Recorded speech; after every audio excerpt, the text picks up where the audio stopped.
Pada tanggal 28 September 2022, diadakan rapat OSIS di SMA Negeri 2 Pati, khususnya di ruang meeting room.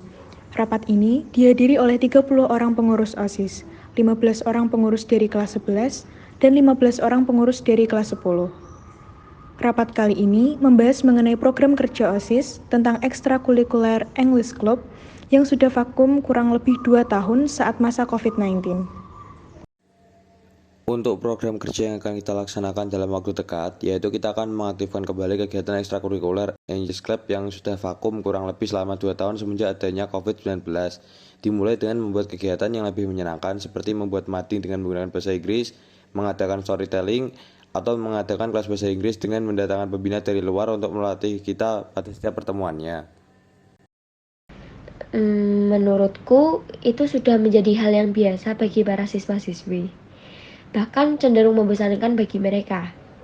Apalagi ini kita kan mau mengaktifkan kembali kegiatan yang sudah lama vakum.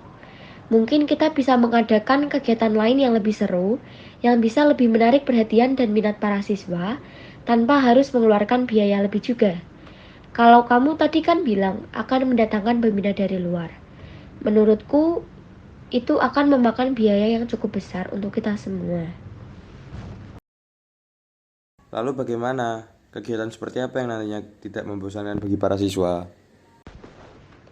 Kita bisa saja membuat kolaborasi dengan ekskul film pendek untuk membuat film edukasi tentang sekolah, atau bisa saja membuat kuis atau game yang seru yang bisa menambah wawasan mereka, atau kita juga bisa mengadakan latihan gabungan bersama ekskul English Club dari sekolah lain dengan mengadakan kegiatan yang mengasah kemampuan otak dan kekompakan mereka nantinya.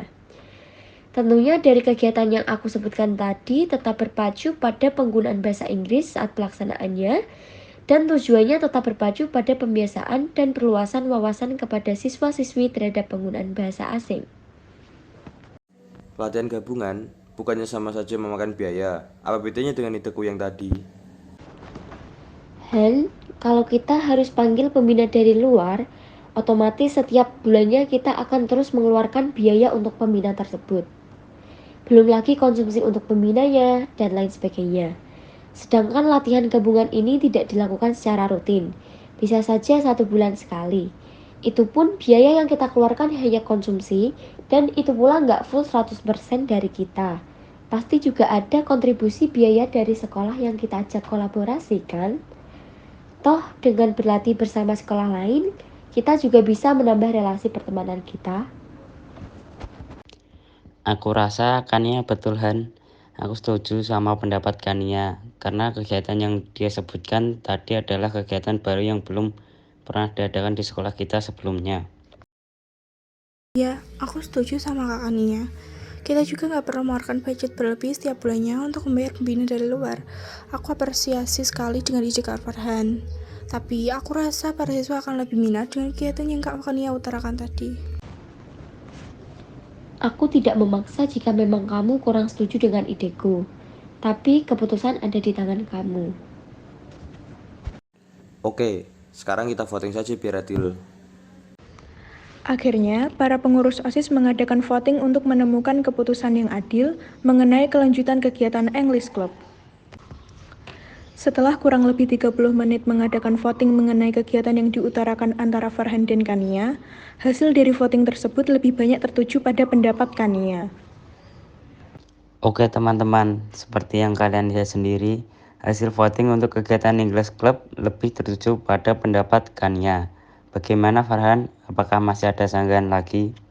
Sudah, aku pikir-pikir pendapat Kania itu lebih baik. Aku tidak masalah jika selama hal itu memiliki dampak positif dan dapat memajukan ekstrakurikuler sekolah kita. Di sini aku hanya berusaha memberi saran dan masukan untuk kemajuan program pada masa pengurusan di tahun kita, Han. Jadi mohon saling bantu ya, Han. Makasih ya kan. Akhirnya, Farhan pun mengalah bukan hanya berdasarkan hasil voting, tetapi ia juga mengalah karena setelah ia pikir-pikir, pendapat Kania ada betulnya juga.